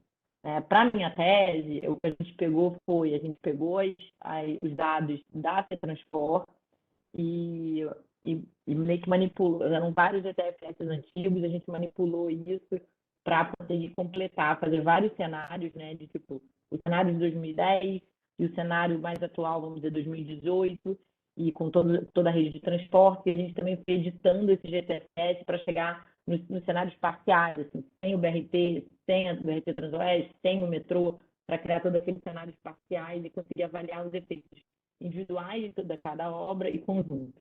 Tá? O que a gente está fazendo agora na Secretaria é desenvolver nossos próprios GTS. Tá? É um trabalho que está começando. A gente vai disponibilizar todos esses dados publicamente no site da Secretaria e, através desses dados e de programas, até do pacote mesmo que o Rafael deixa público lá no GitHub, você consegue calcular tempo de deslocamento de qualquer ponto para qualquer ponto da cidade, tá?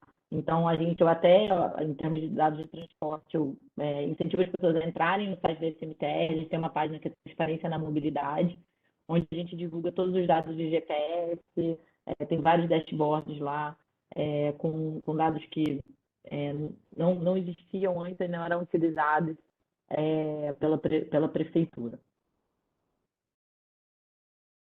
Ok. Só queria, por favor. Marcos, eu só queria fazer aqui meu agradecimento público aí à Maína e toda a equipe dela com relação ao esforço que eles estão fazendo para dar mais transparência e organização dos dados do Rio de Janeiro. Então, como a Maína falou, na época, a gente, para conseguir os dados de GPS ou de GTFS, a gente precisava recorrer às empresas de ônibus, especialmente a Federação das Empresas de Ônibus do Rio, que era a FETransport. Apesar de ser um serviço de transporte público, o dado não era um dado público, ele era um dado privado das empresas de ônibus. Por diversas questões, isso gera inúmeros problemas de transparência e accountability, e agora, desde que a Maína assumiu, eu tenho visto o esforço que Bernardo Serra, ela e os colegas da equipe têm feito para internalizar a capacidade de produção desses dados, de organização e análise desses dados. E eu estou falando tudo isso, Maína, porque eu estou já há um bom tempo, o Brasil, qualquer pessoa perdeu o acesso aos dados do GTFS da FETransport porque eles pararam de ser atualizados. E a gente está muito ansioso para vocês conseguirem gerar esses dados publicamente para a gente atualizar lá no projeto. Bom, então quer dizer, eu errei a primeira letra das 4. Eu tinha falado que era com C, mas era com G, desculpa. Mas o Danilo me deu uma bronca aqui que eu não fiz a pergunta dele, mas eu não tinha chegado mesmo, Danilo, tá? Agora chegou. Então, Rafael e Maína, parabéns pelos estudos, extremamente relevantes. A metodologia e dados dos seus estudos passaram a ser utilizados no planejamento de políticas de transportes públicos no Brasil. E, Rafael, a alteração da infraestrutura de transporte pode ter levado ao corte de linhas e não apenas à crise econômica?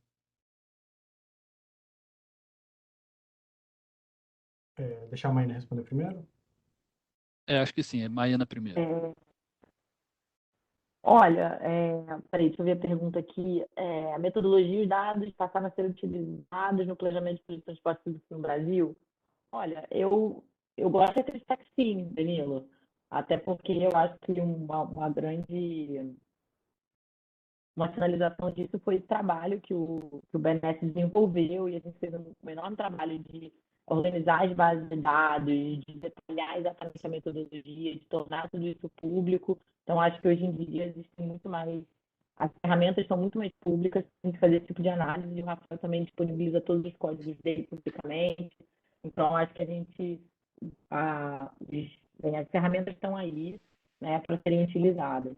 E o Rafael mesmo faz um trabalho para várias outras cidades, um trabalho de divulgação e de pesquisa muito importante. Eu acho que a alteração da infraestrutura de transporte pode ser levada ao corte de linhas, não apenas à crise econômica. Eu entendi exatamente a pergunta. Eu acho que a infraestrutura de transporte levou a um corte de algumas linhas, a uma reorganização do sistema de transporte, até porque você tem algumas linhas foram cortadas exatamente para virarem alimentadoras do BRT e não competirem, né, com o BRT, fazerem o mesmo percurso. A crise econômica, eu acho que tem o seu papel, mas, assim, ambas as metodologias, a metodologia de simulação, ela não consegue incorporar exatamente a crise econômica, né? O choque é somente o que muda entre os desequilíbrios é o tempo de deslocamento, tá? O modelo não tem essa riqueza para captar uma crise econômica.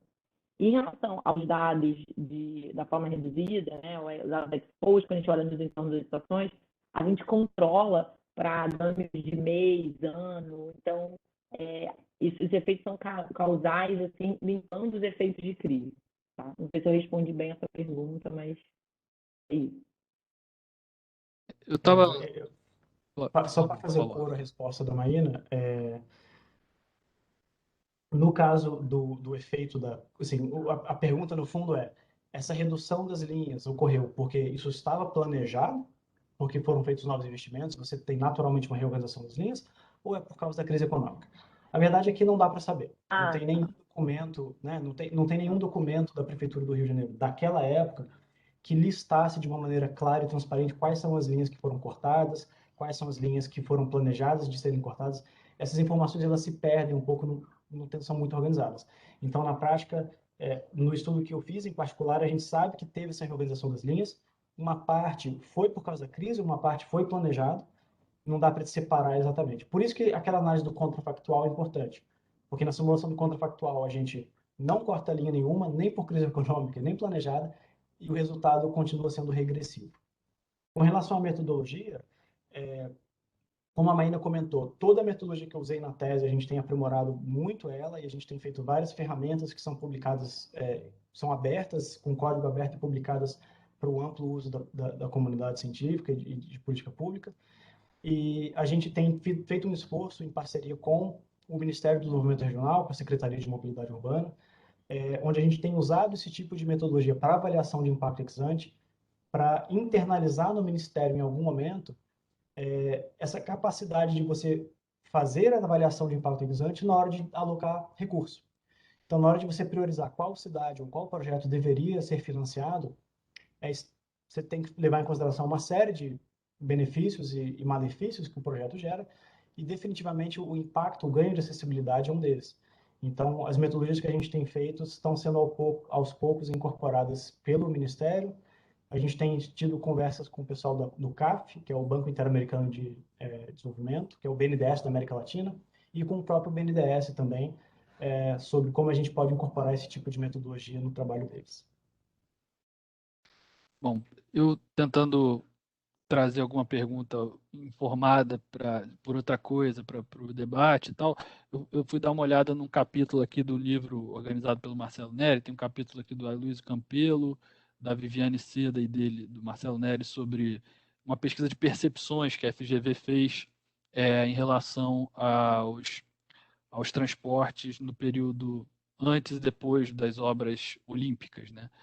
E aí, na avaliação lá desse estudo da FGV, houve uma percepção de melhora nos serviços, enfim, melhora nas opções de transporte de diferentes áreas do Rio de Janeiro, diferentes faixas de renda, com exceção, eu acho, aqui da faixa mais alta, me parece aqui que eu estou vendo. E pelo que eu estava vendo aqui das tabelas do estudo e tal, tem um pouco, acho, a explicação assim de que nesse estudo, de que o pessoal que tem acesso a usar carro, que é na amostra aqui do estudo, até a maioria, né, o carro, o Uber, o táxi e tal, é o pessoal de renda mais alta e que não foi exatamente beneficiado nesse modal pelas obras que foram realizadas. Queria saber se vocês têm algum conhecimento de estudos de percepção como esse, o que vocês acham enfim, dos resultados, se é possível conciliar essa percepção que é melhor para quem não tem renda tão alta com os resultados objetivos que vocês apresentaram. E uma outra coisa que está aqui, que me chamou a atenção, é que para as pessoas que têm opção de usar outro meio de transporte, o que faria usar mais o transporte público? Que é uma vontade que a gente tem de que todo mundo que pode usar o transporte público prefira o transporte público, né? E aqui na época, o que faria era um transporte mais seguro, no sentido de ter menos assalto, tal, menos ladrão, né? Hoje talvez a resposta mudasse para seguro no sentido mais sanitário também, né? Então, queria saber o que vocês acham dessas percepções, se vocês usaram em algum aspecto percepções das pessoas, se vocês têm outros dados sobre isso, e que vocês falassem um pouquinho a respeito. Pode Marcos, falar, Maína. Eu vou então, eu jogar acho a que Maína na fogueira para ela responder primeiro. Não? eu já estou acostumada. Então, assim, eu acho que a gente sabe que a gente tem uma queda de demanda de 2015 a 2019 no transporte público, uma queda mais ou menos de 25%, tá? A gente sabe que isso tem a ver, entre outras coisas, com os novos modais, né, com os transportes dos aplicativos. Então, eles, né, são uma opção que muitas vezes, dependendo da distância, né, é bem competitivo em termos monetários em relação ao transporte público. Você vai fazer uma viagem com várias pessoas, às vezes é mais barato você compartilhar um transporte por aplicativo do que você pegar um ônibus ou pegar um metrô, tá? Claro que isso é mais acessível para pessoas mais de alta e renda média, tá? É, eu acho que, assim, isso conversa um pouco com os resultados, né? Então, assim, eu acho que você tem pessoas com a mais alta renda que tem mais opções e pessoas de mais baixa renda que não têm menos opções, tá? Porque aí o transporte coletivo acaba ficando muito caro.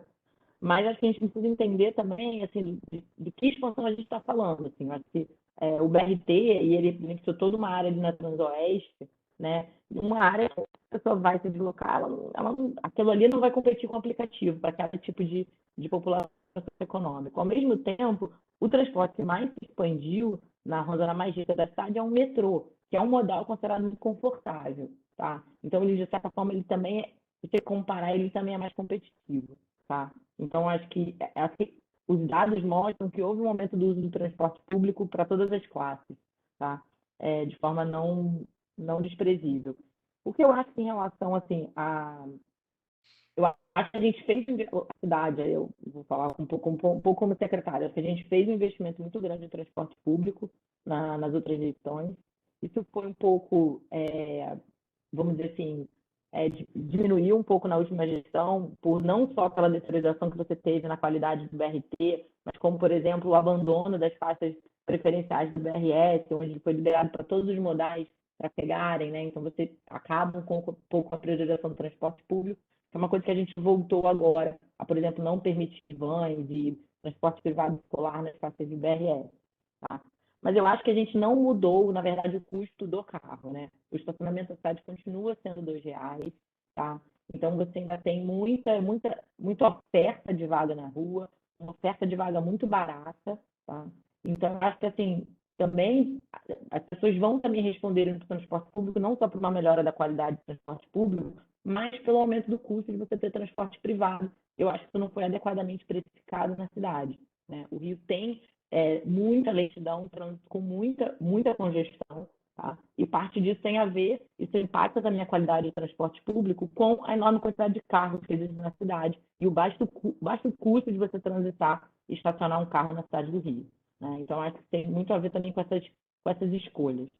Em relação aos riscos sanitários, eu acho que é um desafio muito grande, né, para o transporte público, não só no Rio, mas mundial, porque, de fato, o transporte público não foi planejado para você ter um distanciamento, né? Ele foi planejado segundo uma lógica onde eles têm que estar cheio, né, para pagar essa operação.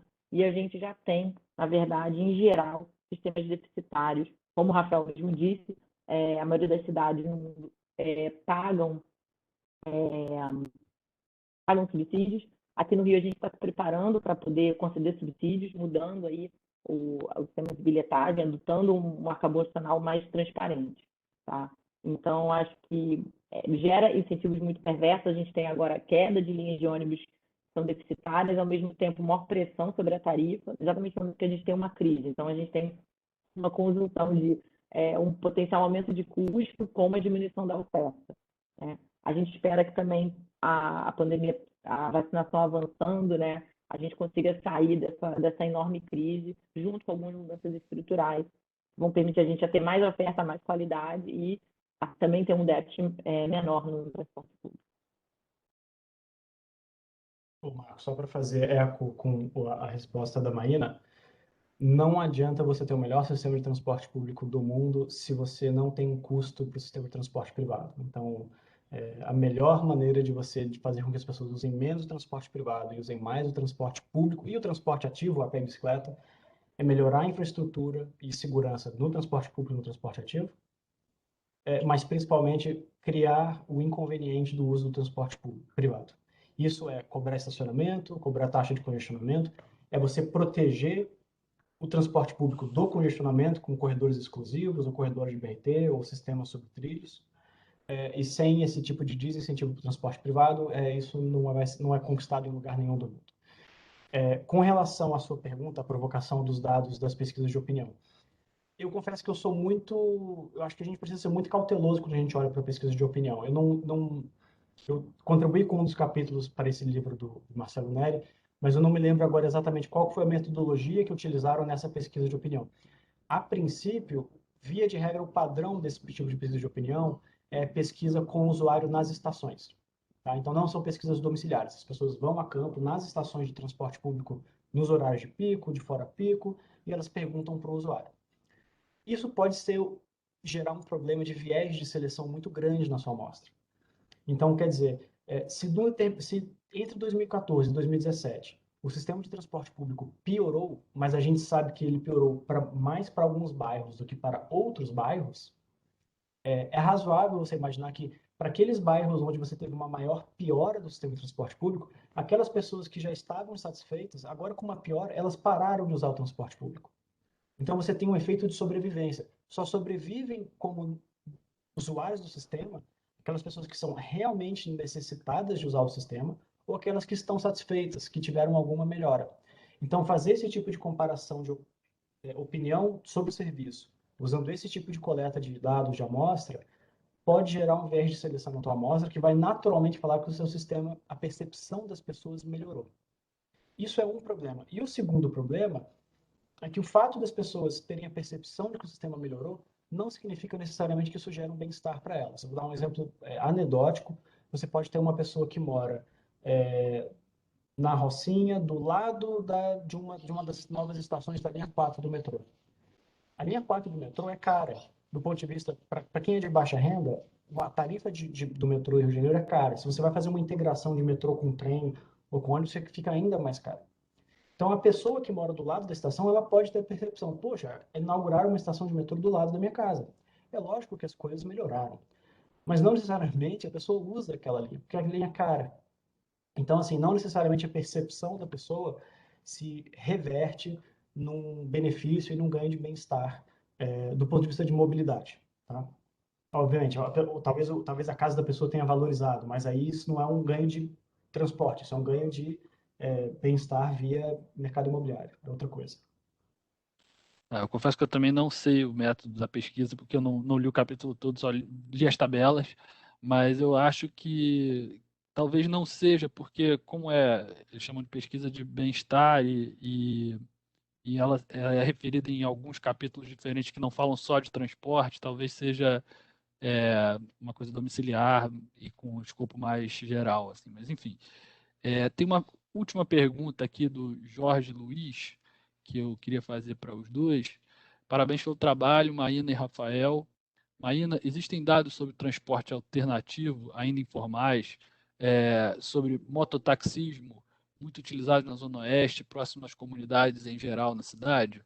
Minha pergunta é porque meu projeto de dissertação de mestrado aborda sobre transporte alternativo de mototaxismo. A Secretaria de Transporte tem esses dados sobre transporte alternativo e se existem outros órgãos que têm esses dados? Então, Maína sobre o Rio e Rafael também souber sobre outras fontes.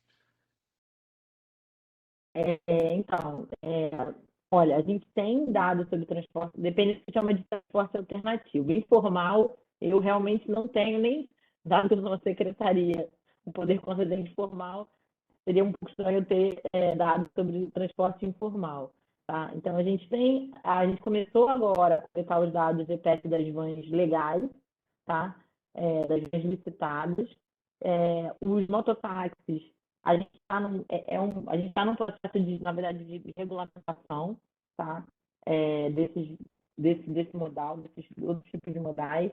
Então, a gente pode também, sim, se for vans legais, a gente tem alguns dados de GPS, que elas têm os validadores, e de vans e de transporte alternativo informais, não, a gente não tem dados. Rafael, conhece algum dado sobre isso, mesmo de outras cidades? infelizmente, todo informal, por definição, ele não é captado pelos registros formais, né? Então, infelizmente, para todas as cidades do Brasil, o sistema de transporte informal, ou que não é regulamentado, ele não é registrado, pelas prefeituras, pelos governos. Então, até onde eu sei, no Brasil, a gente não possui nenhum levantamento sistematizado com uma base de dados pública, com informação detalhada sobre transporte informal, ou de vans, ou de mototáxis, para nenhuma cidade do Brasil, até onde eu sei. Se alguém souber, manda um sinal de fumaça, seria muito interessante. Tá. Eu tinha dito que era a última, mas o Christian ainda fez mais uma aqui. Eu vou fazer da pergunta do Christian mais uma aqui. Se há algum futuro para transporte do tipo patinete elétrico em algum cenário, por exemplo, complementaridade com transporte público, ou isso é simplesmente coisa de hipster? E se sim, como regular? Bem, eu acho que isso é mais para mim, né? Não, não sei, não Eu acho necessariamente. Acho que, que bem, eu acho que assim, eu acho que todo tipo de transporte, tipo patinete, bicicleta, mobilidade ativa, eu acho que todos eles sim podem ser devem ser complementares ao transporte público, porque o transporte público ele não consegue ser um perfeito, né, um transporte que leva de porta a porta, né? Então, que, assim, a beleza desses outros modais é exatamente fazer essa última milha, né? Complementando aí o transporte de massa. É, como regular, eu acho que a gente está assim, um pouco começando a engatinhar nisso, né? São novas tecnologias que a gente tem que incorporar. Eu acho que a gente regula através do uso de dados, assim. A gente está, agora, por exemplo, a gente vai fazer uma nova licitação na concessão das bicicletas e, e era uma licitação somente numa ótica de mobiliário urbano.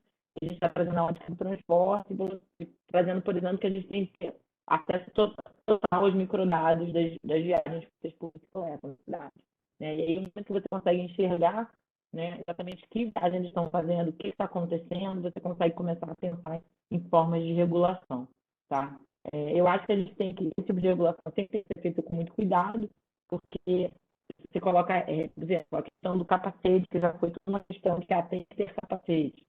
Mas aí como é que você consegue regular sem viabilizar também a existência desse modal?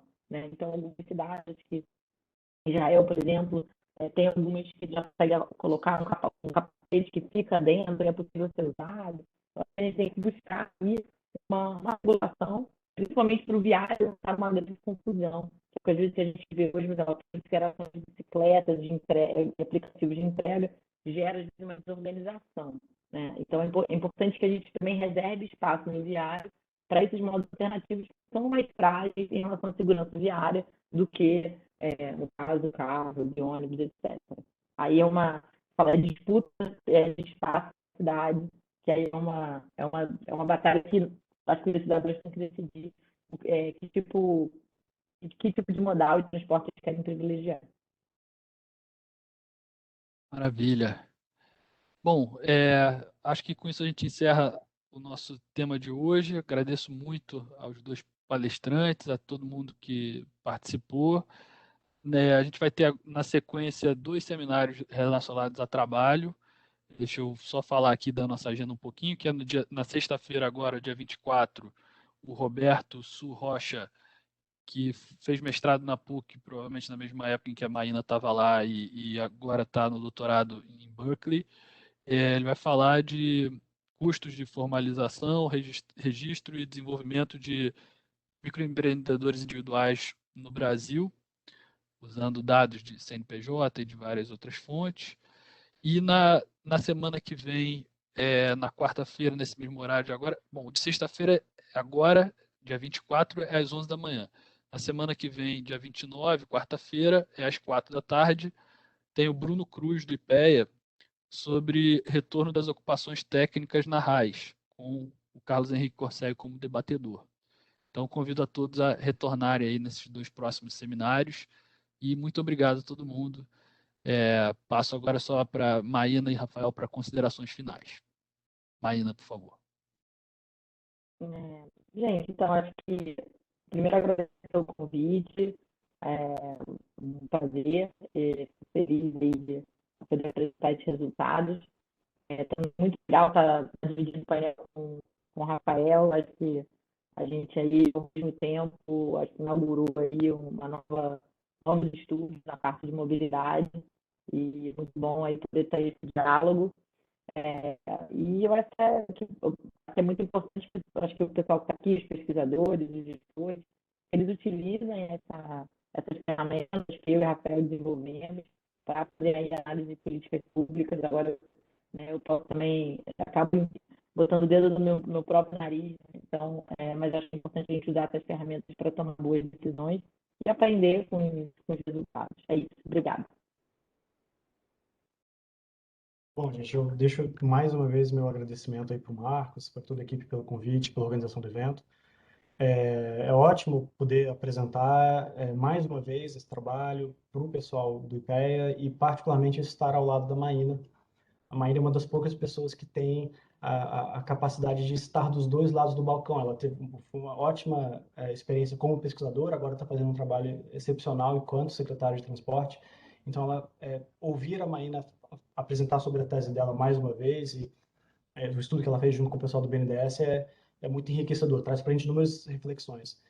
E, enfim, apesar de todas as divergências metodológicas e de escopo e de objetivo, eu acho que a mensagem que a gente leva dos trabalhos da Maína e do meu é que, em última instância, os benefícios dos legados da Copa das Olimpíadas no Brasil acabaram sendo regressivos. Eu acho que daqui para frente a gente precisa pensar como que as metodologias que a Maína usa, que a gente usa lá no projeto Acesso a Oportunidades, como elas podem ajudar a gente a pensar as políticas antes delas serem implementadas, para que a gente evite que no futuro essas políticas caiam nos mesmos resultados e se repitam esses impactos regressivos que a gente observou no caso dos mega eventos. Mas é isso aí, muito obrigado. Bom, obrigado a todo mundo e até os próximos seminários. Saúde aí para todo mundo e um abraço. Tchau, tchau. Valeu. Tchau, tchau. Tchau, tchau. Obrigada. Valeu.